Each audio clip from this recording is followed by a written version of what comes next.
Hello and welcome to Pro-Life Primetime News. Today is Friday, June 30th. I'm Leslie Palma. And I'm Teresa Watson. We're so happy you've joined us tonight. Every Republican running for their party's nomination for president spoke at the Faith and Freedom Coalition's Road to Majority Conference in D.C. last week, and all of them gave their views on abortion. We'll tell you what those are. We'll introduce you to a father and son team who will dispel the notion that abortion is only a women's issue. A Michigan pro-lifer was hit by a car driven by an 88-year-old abortionist last week. Mark Zimmerman will join us to talk about his run-in with Theodore Rummel in Saginaw. Teresa will tell you about a new poll that's the first to show Donald Trump ahead of Joe Biden in the 2024 presidential contest. Priests for Life National Director Frank Pavone will have a message for Independence Day. And if you have a devotion to Our Lady of Guadalupe, or if you just like to travel, stay until the end to find out about a pilgrimage to Mexico. The Faith and Freedom Coalition on Saturday concluded its 14th annual Road to Majority Policy Conference in the nation's capital, featuring an extensive lineup of speakers and panelists, including 12 2024 Republican presidential candidates. Former President Donald J. Trump, former Vice President Mike Pence, Governor Ron DeSantis of Florida, South Carolina Senator Tim Scott, former New Jersey Governor Chris Christie, former South Carolina Governor Nikki Haley, businessman Vivek Ramaswamy, former Arkansas Governor Asa Hutchinson, conservative talk show host Larry Elder, Miami Mayor Francis Suarez, businessman Perry Johnson, and former CIA agent Will Hurd. It's going to be a test later, see if you got them. Centered around the themes of life, family, and freedom, Road to Majority 2023 featured more than 70 speakers, including Priests for Life National Director Frank Pavone, and highlighted key victories in the past year, including the landmark ruling that overturned Roe v. Wade. The conference galvanized over 2,000 attendees from all over the country to continue advancing a pro-family, pro-freedom America with an eye on the 2024 elections. We know that when two or more are gathered in His name, God is with us. It is a great day for us to all be together, Nikki Haley shared. This is a time for clarity. This is a time to stand for truth. This is a time to proudly put on the full armor of God, Governor Ron DeSantis emphasized. Lieutenant Governor Mark Robinson reminded the audience, we are here, we are ready, we are willing to fight, because what God has blessed us with will not go easily into the night. While the speakers acknowledged the challenges America faces, they also offered inspiring messages of hope. I believe it is true that our best days as a country can still be ahead of us. We don't have to be a nation in decline, Vivek Ramaswamy said. Senator Scott shared, the radical left has lost so much faith in America that they've lost faith in life itself. But we are here to tell them that life is good and we are proud to be Americans. I believe in the boundless potential of every American to live their dreams, encouraged Vice President Mike Pence. President Donald Trump said, it's time for us to keep our faith, our unity, and our resolve. We must be strong like never before. We must be unstoppable. Most of the candidates made their stance on abortion known. Governor Hutchinson, who has shown willingness to buck his party on many issues, such as vetoing a sin-stricken state law that would restrict gender-affirming care for trans youth, nonetheless voiced his support for federal restrictions on abortion. Yes, as president, I would fight to make sure taxpayer funds are not used to support abortion, Hutchinson told the ballroom. And if Congress acts, I will sign a federal law to restrict abortion as well as President of the United States. Senator Scott said, thank God for the Dobbs decision. We are creating a culture of life in America, and that's a really good thing. He called out Treasury Secretary Janet Yellen for saying during a Senate Banking Committee hearing last year that banning abortions deprives low-income women of completing their education and joining the workforce, and that those impacted are commonly young black women. My mother, a single parent mired in poverty, made the decision for life, said Scott, who's black, and I thank God all the time that she chose to bring me in the world. Governor Christie touted his vetoes of Planned Parenthood funding over his 8 years leading New Jersey, noting the Democrats-led legislature never overturned them. Every life, I was taught, is a precious gift from God, he said. And Mayor Francis Suarez said he's literally a product of the pro-life movement because his parents met at an anti-abortion rally.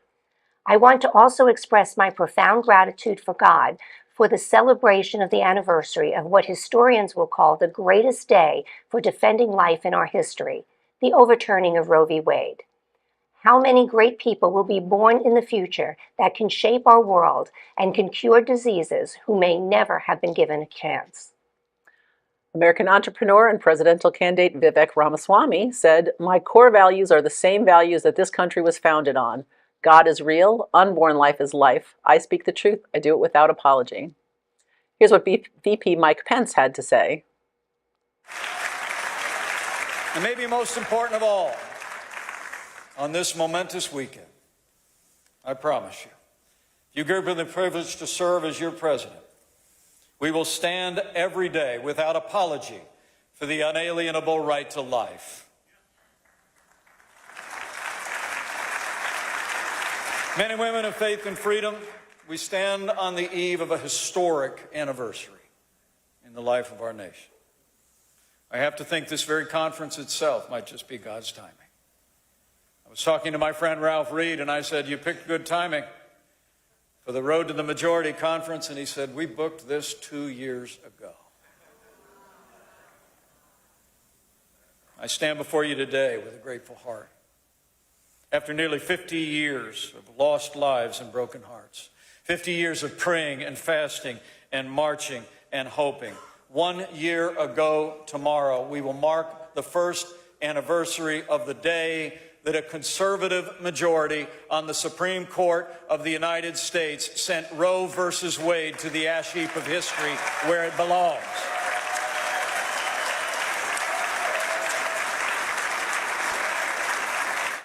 Florida Governor Ron DeSantis closed out the first day's candidate speeches, received headliner treatment during the two-day event, with his remarks preceded by a hype video and an introductory speaker to preface his roughly 40-minute talk. Here is what he said regarding his strong convictions about abortion. We have also delivered in Florida on promoting a culture of life, and that means signing the heartbeat bill into law that protects unborn children when there's a detectable heartbeat. It was the right thing to do. Don't let anyone tell you it wasn't. But we understand that being pro-life starts there, but it doesn't end there. In the state of Florida, we've enacted family-friendly policies. We now have the elimination of all sales tax on all baby items: diapers, wipes, cribs, strollers, clothes, you name it, that's in the bag. Now, my wife and I have a 6', 5", and a 3-year-old. When I signed this into law recently, I had a big smile on my face. I came home, and she deadpanned to me, because our kids are out of diapers now, and she said, "Why didn't you do this 4 years ago?" Well, you know, we did a lot over these 4 years, but we're really proud of that, and we're proud of all the support that we've offered for foster care, for adoptions, and for single moms. It's important that we walk the walk and just not talk the talk when it comes to right to life. Frontrunner President Trump, who called out both Dr. Alveda King and Frank Pavone in his welcome, both were in attendance, mentioned his 3 nominees to the U.S. Supreme Court and their role in overturning Roe. Here's what he had to say. Exactly 1 year ago today, those justices were the pivotal votes in the Supreme Court's landmark decision ending the constitutional atrocity known as Roe v. Wade.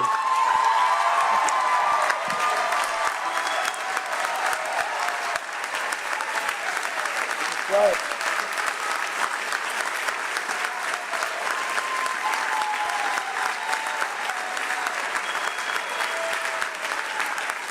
Thank you.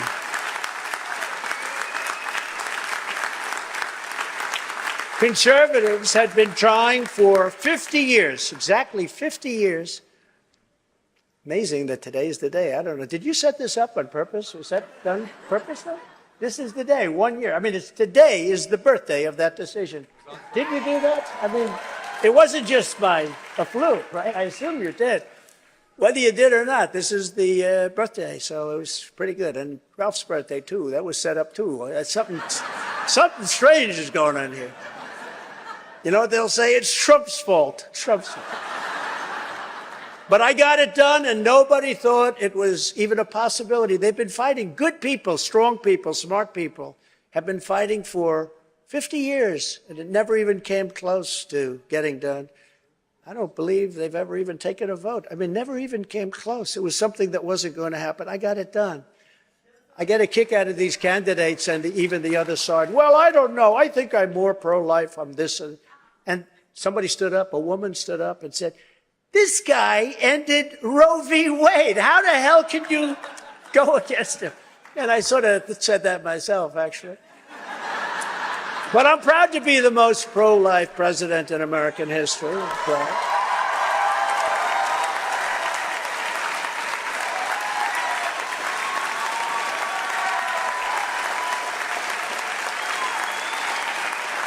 Thank you. Thank you. From my first day in office, I took historic action to protect the unborn. Very historic. Nobody else did anything near what we did. And it put us in such a great position, that victory. That victory, we'll go into it, but that victory is a tremendous victory in so many different ways, because they are the radical people. When they're willing to kill a child after birth, they're willing. You know, take it beyond the 9 months. They are the radical people. They are the people that are really in trouble with the Lord. I reinstated and expanded the Mexico City policy. You know what that is? That was a big deal. Nobody else did it. Stop taxpayer funding for abortion providers. And at the United Nations, I made clear that global bureaucrats have no business attacking the sovereignty of nations that protect innocent life. And I did these things, and I took heat, and I also got great love. I mean, you know, you have two sides to it, but I got great love. And I was the first sitting president ever to attend the March for Life rally right here in Washington, D.C. Faith and Freedom Coalition founder and chairman Ralph Reed concluded Saturday evening's gala by sharing, "Thank you, God bless you, and we'll see you 1 year from now on Road to Majority 2024. We have with us tonight a father and son team who lead an amazing organization called Free Ultrasounds. Frank and Max McGuire are here to talk about abortion as a men's issue. Welcome to the show, guys. Hey, thanks for having us on. Thanks for having us, Leslie and Teresa. Hi. So it's so nice connecting with you again. But before we get into our topic tonight, Frank, would you please tell us about Free Ultrasounds? Yeah, sure. Freeultrasounds.com is a client-facing site that we use in a marketing strategy, similar to what we used. We entered the pro-life industry through the car dealership industry. We would find for large car dealerships in the country, clients who are looking to terminate their leases early, and now we do that for pregnancy centers. We find women who are looking to terminate their pregnancies early, and we get life-affirming messaging in front of them. Through doing this for many years in the pro-life space, some of the busiest pregnancy centers in the country are using this service, and the data has revealed some shocking insights into who the clients actually really are. Yeah. Well, Max, we're always told that abortion's a woman's issue and men have no say in a woman's decision regarding her pregnancy. However, just as your dad was saying, abortion is a men's issue. And would you please share some of these statistics that he was just discussing? Yeah, sure. The abortion movement always likes to, as you say, claim that it's a woman's issue, to silence pro-life men, when in reality, pro-abortion men have no problem talking about this and have no problem using abortion as a service for them. So through our research, working with clients, we do a lot with analytics, and we're able to tell what kind of visitors are on the site. We can't tell everything about them. We can usually tell some demographic information about them.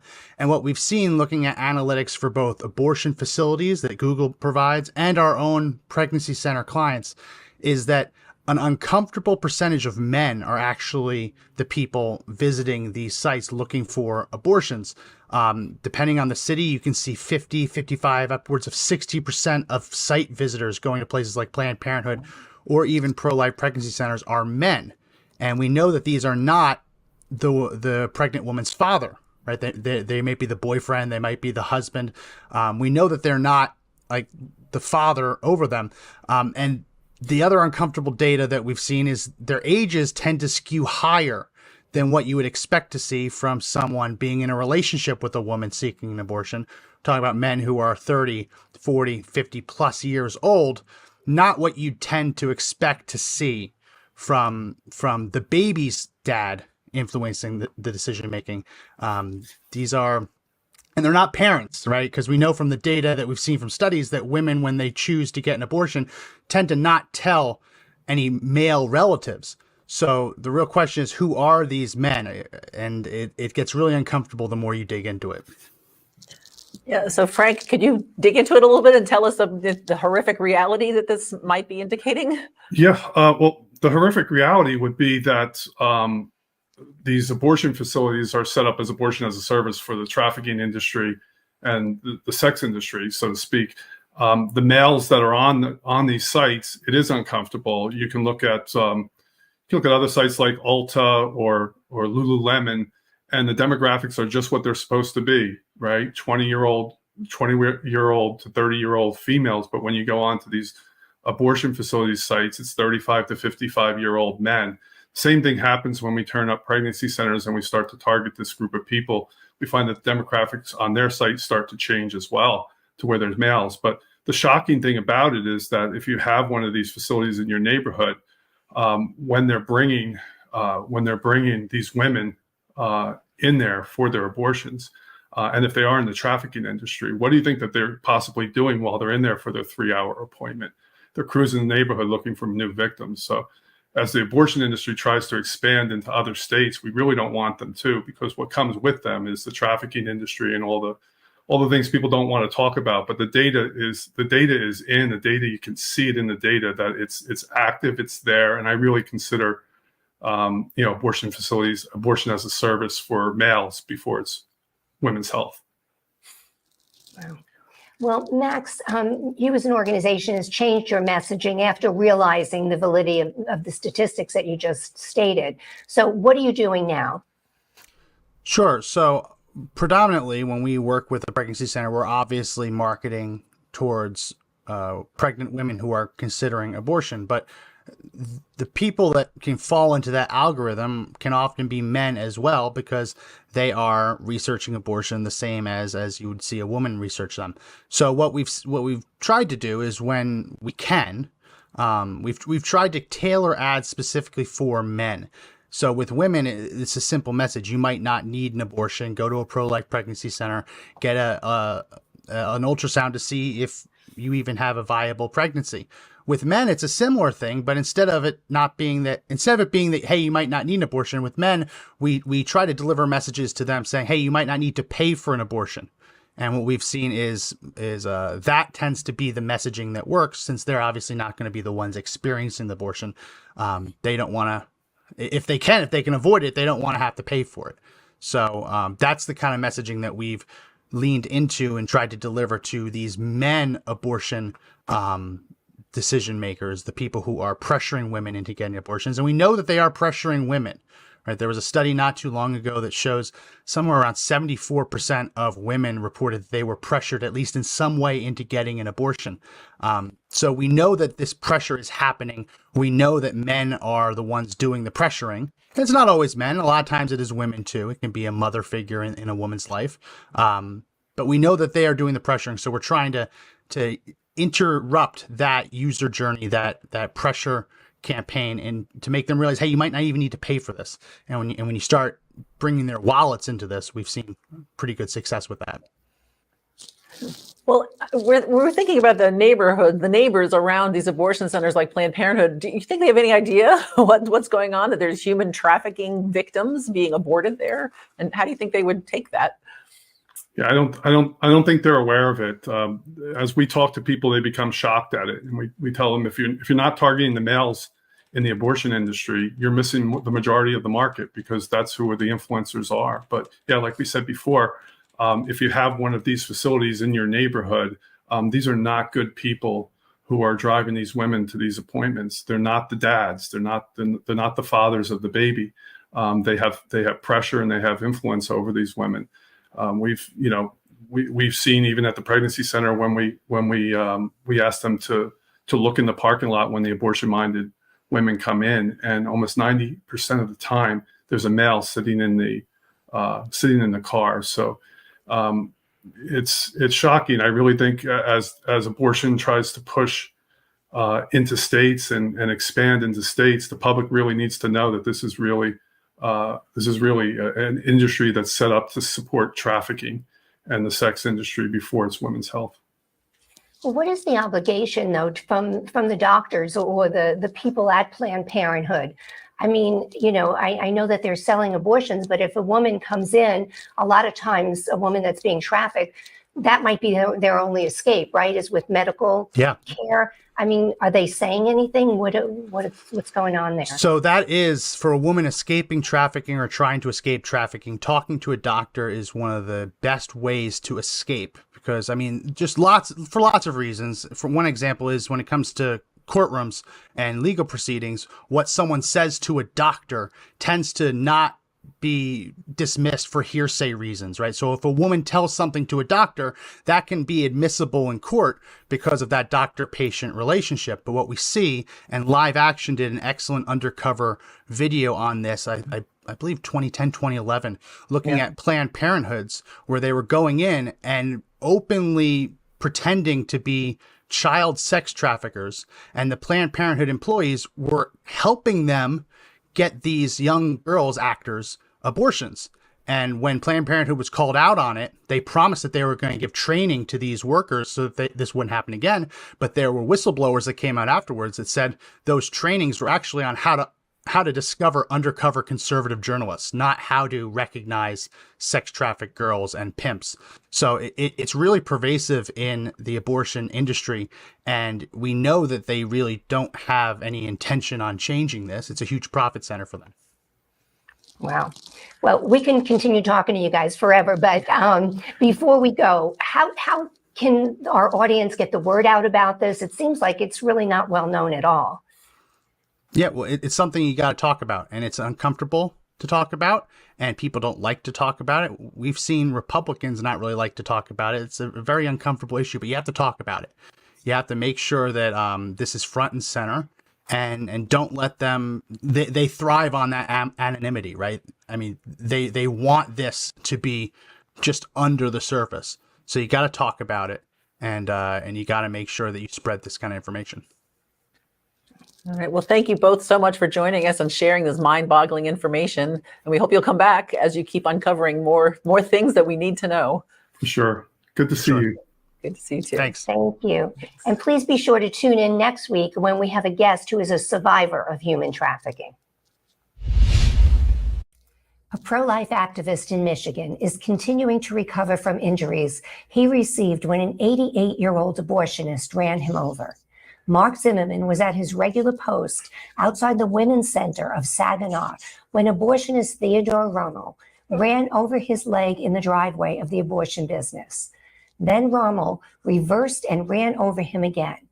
We have Mark with us tonight to tell us about the frightening incident. Welcome, Mark. Yes, good afternoon. Mark, Glad to be here. oh, we're so glad you're here. But before you talk about the abortionist assaulting you, tell us about your pro-life activism. How did you get involved? Well, I have been involved off and on for almost over 30 years. I had a friend that invited me to come out and just come out and pray, and he said, you don't even have to say anything. You can just come out and pray. And so I did. And now I try and reach out and speak to the moms and dads that come out. Wow.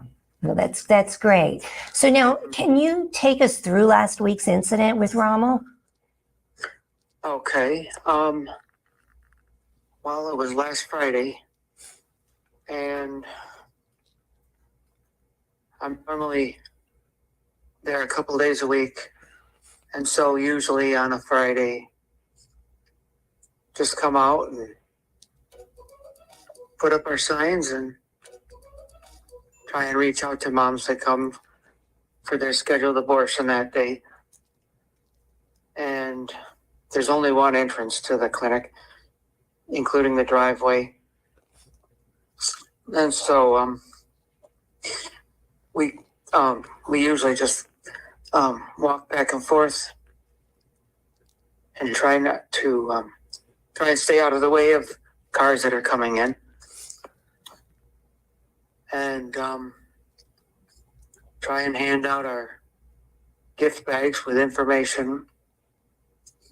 And then about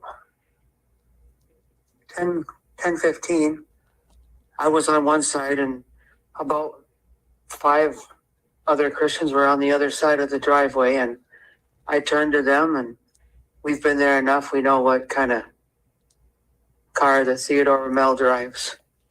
And I stated something to the effect of, "Oh, look, here he comes," just warning people that he's coming. And so I tried to walk across the driveway to the other side with the rest of the folks. And I stopped for a second to look and look to the right to see where he was, and he come around the corner and drove into the parking lot and didn't even stop. And he went over, knocked me down a little bit, ran over my leg with his tire, and then went in reverse off my leg. Wow. And then friends immediately called 911. And did he get out of the car? Did he say anything to you? Come over to you? Anything? Well, he drove around me, and He drove around you while you were on the ground? while I was on the ground, he went around me to park his car, and by that time the police were there. Unbelievable. And then he come over to where I was on the ground and was yelling at the police. "Well, they've done this before. They've run in front of me and tried to block me, and when we haven't." And then by that time the police were trying to ask me questions and find out what's going on. And then a few minutes after the police came, the ambulance came, and by that time I was in the ambulance. Do you expect that they're going to arrest him? Well, my hope is that they arrest him. But that particular day, last Friday, he was able to, from what I understand, finish out his day by performing 5 abortions. Oh, Wow. Yeah. Well, what kind of interactions have you had with him in the past? Well, we have been calling out to him to come to repentance for his deeds. But that's pretty much the only interactions we've had. We've seen him come and go, and he doesn't really say much to us when we're out there. Well, Mark, what are the extent of your injuries? Well, I have a fractured tibia, pretty much a broken ankle, and I'm scheduled for outpatient surgery tomorrow. all right. Well, we'll definitely be praying for you. And I understand that your friends have set up a Give, Send, Go campaign to help you with your medical expenses. Yes, they have. So it's people want to donate, just go to givesendgo.com and look for Mark Zimmerman, Zimmerman. And we just want to thank you so much for joining us tonight. And we hope you have lots of success with the surgery and get a full recovery. Oh, thank you. Thank you, Mark. We'll be praying for you. Okay. Appreciate it. Thank you. This is not the first time Rommel has assaulted a pro-lifer with his car. In 2012, Lynn Mills of Pro-Life Michigan was outside an abortion mill in Livonia when Rommel got into his Chevy pickup truck and opened the door so that it would hit her on his way past. Rommel was arrested for that assault and was given 6 months probation. This is the latest attack on pro-lifers that we know of. Baltimore police have yet to arrest the man who brutally assaulted 2 senior citizen pro-lifers outside Planned Parenthood in May. And when I was talking to Lynn Mills about Rommel, she told me about an elderly pro-lifer in Grand Rapids, Michigan, who was pushed to the ground by a pro-abortion woman outside an abortion mill. He hit his head and was taken by ambulance to the hospital. No arrest was ever made in that case. Wednesday is the deadline for Ohio abortion advocates to submit signatures in support of placing an abortion amendment on the ballot in November.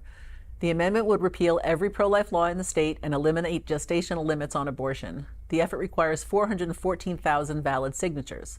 Pro-lifers in the state, meanwhile, are busy preparing voters for an August 8th special election whose outcome could directly impact the November ballot initiative.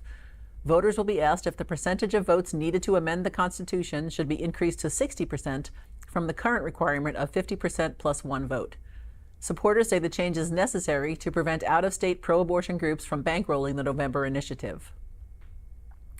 A federal judge on Wednesday said she would not block a North Carolina law that protects babies from abortion after 12 weeks.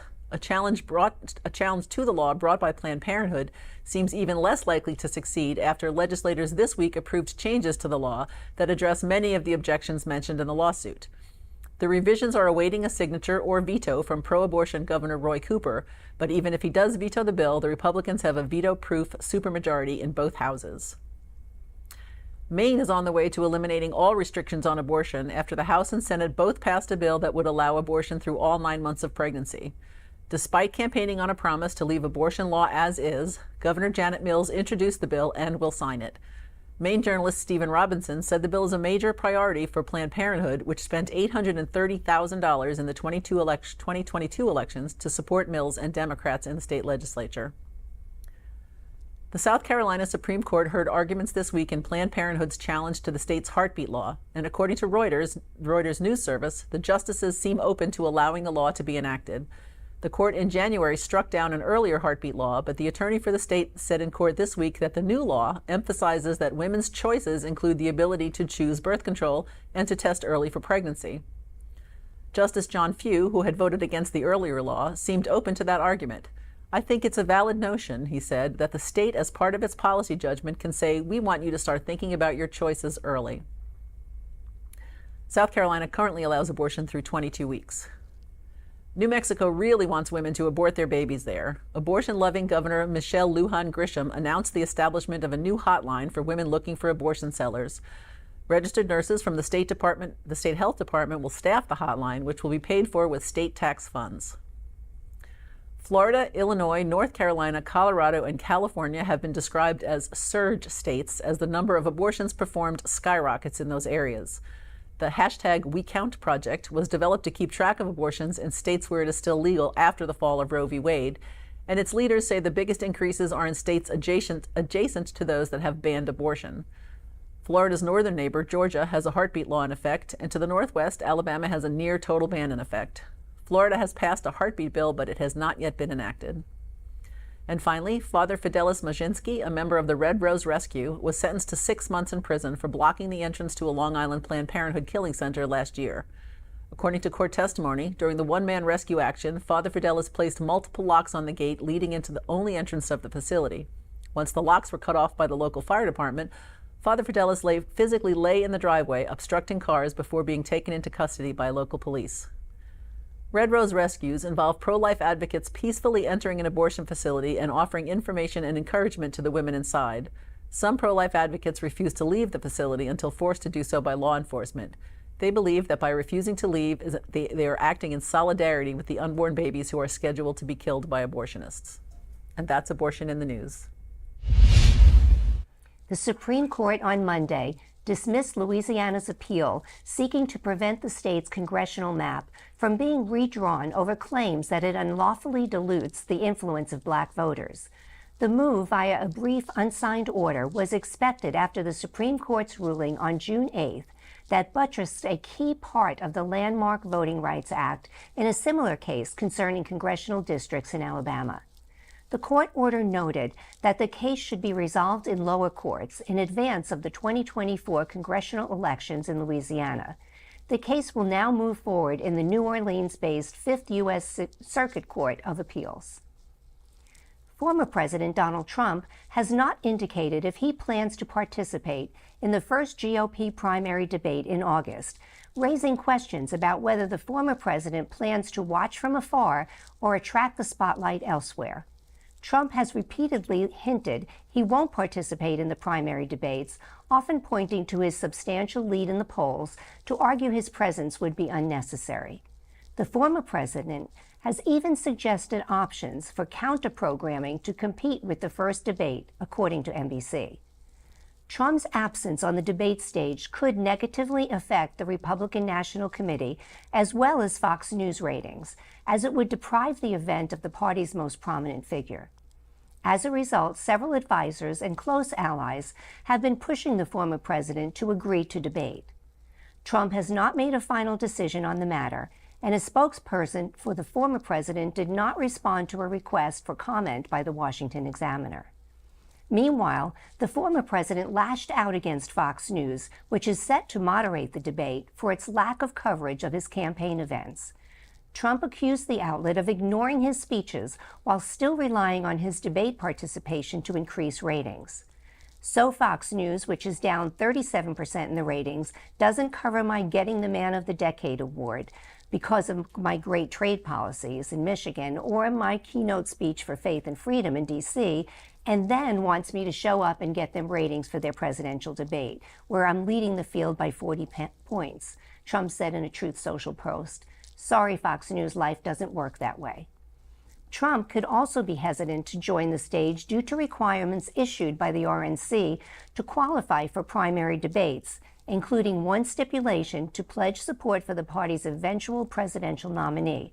Trump has dodged questions about whether he would do so, again pointing to his front-runner status in the polls. However, that could also be a detriment to Governor Ron DeSantis, who would become the target of attacks in an attempt to knock him from his runner-up status. The first scheduled primary debate is on August 23rd in Milwaukee, Wisconsin. The event will be moderated by Fox News hosts Bret Baier and Martha McCallum. Former President Donald Trump is leveraging his connections to loyalists in key primary states to lobby for voting rules and dates that could cement his front-runner status in the race for the 2024 Republican presidential nomination, his team and sources in several states told Reuters. Trump's campaign is reaching out to Republican state parties to push for the changes as party officials set the parameters for contests that kick off early next year ahead of the November 5th, 2024 presidential election. Several states adopted Trump-friendly rules in 2020 to ward off competition for the then president, and a recent change in Michigan appears to have bolstered his advantage in the race to secure delegates who determine the party's nominee. Now the Trump campaign is advocating for modifications in half a dozen additional states, his co-campaign manager told Reuters. We work with state parties all over the country to engage in the process, Chris LaCivita said in a news interview. The challenge that we were given by the president was to win every day and win every battle. This is just part of that. While it is known that Trump's team is trying to exert influence over the Republican machinery in important voting states ahead of 2024, the scale of the effort has not been previously reported. Holding earlier votes in certain pro-Trump states could give the former president momentum over his Republican rivals. Holding caucuses instead of primaries could also give more weight to grassroots activists loyal to him, political analysts have said. Trump is not alone in trying to shape the 2024 battlefield in his favor. The Democratic National Committee in February approved President Joe Biden's shakeup of the party's 2024 primary calendar, giving Black voters a greater say in the nominating process and carving an easier path for Biden. The Democrats' changes boosted the rolls for South Carolina and Georgia, among other states, and demoted the famed Iowa caucuses. The 2024 election has been seen as a three-person race between Trump, Biden, and Florida Governor Ron DeSantis for months. The battling odds have favored these three candidates to become the next president of the United States. A new poll from Morning Consult, which tracked Republican voters, showed Trump having a 38-point lead over DeSantis and 57% support among GOP voters. Biden has maintained an edge over both contenders for several months, although Trump has been narrowing the gap in recent weeks. The most recent poll indicates a shift, with Trump now surpassing Biden in support. When asked who they would vote for in a hypothetical rematch of the 2020 presidential election, Trump received 44% of the vote compared to 41% for Biden. This marks the first instance of a Trump overtaking Biden in his poll since tracking began in December. In the matchup between Biden and DeSantis, Biden came out on top, getting 42% of the vote versus the 40% for the Florida governor. And that's political news in a nutshell. Independence Day is a federal holiday in the United States commemorating the Declaration of Independence, which was ratified by the Second Continental Congress on July 4th, 1776, establishing the United States of America. Leslie and I wish you all a wonderful Independence Day celebration. Here is a message from our National Director, pro-life leader, Frank Pavone. Well, hi, friends, and thanks for watching our news show. You know, as you do so, you realize that freedom is under attack. And July 4th is all about the celebration of freedom. Our founders made a declaration of independence from tyranny and dependence upon God. And that's the only way we can be free. And yet we know from the news that tyranny in America is reasserting itself in so many different ways. That's why the celebration of Independence Day involves a recommitment on the part of us all to work for, defend freedom, teach our children the meaning of freedom. And we get the inspiration to do that from the Word of God and also from the fact that our national anthem refers to the sacrifices made to defend that freedom and asks a question. Oh, say does that star-spangled banner yet wave?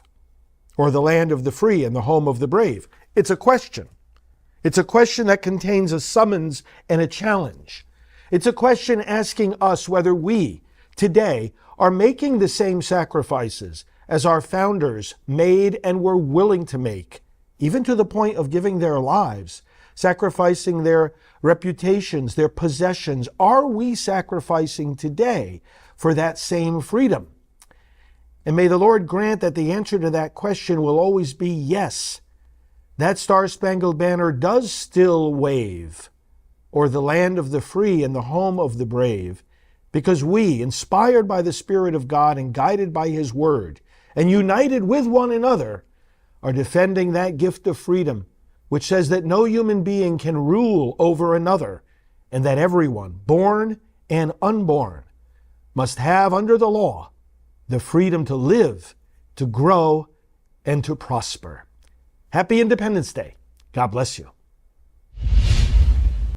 You're invited on a pro-life pilgrimage from October 2nd through the 8th, 2023, to Mexico City and the Basilica of Our Lady of Guadalupe, led by Executive Director Janet Marana and our pastoral associate, Father David Begany, along with Deacon Harold Burke Sivers and Ellen Holmes Steves LeBlanc, co-hosts of the Prodigal Life podcast. This is a place of profound significance for the pro-life movement. Please watch this video, which will give you an idea of what you will experience on the pilgrimage.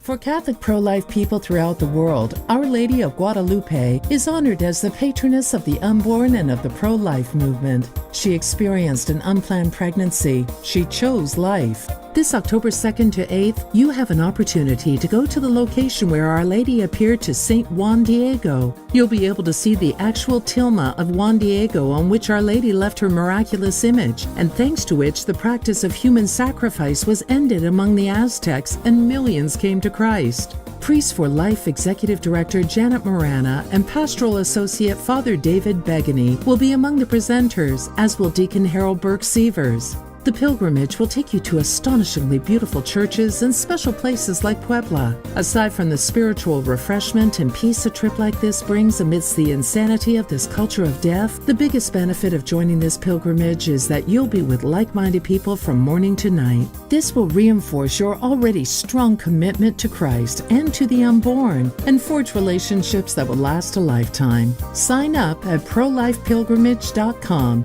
We hope you'll join us. Thank you so much for joining us on Pro-Life Primetime News, produced at Priest for Life headquarters in Titusville, Florida. We hope you will tune in every Friday at 9 p.m. Eastern Time. If you like our show, please support us by making a donation to prolifegift.org. These donations help fund all of our work here at Priest for Life, which enables us to continue educating, equipping, and activating God's people to end abortion. I'm Teresa Watson, Executive Manager. I'm Leslie Palma, Communications Director. Remember, life is the only choice.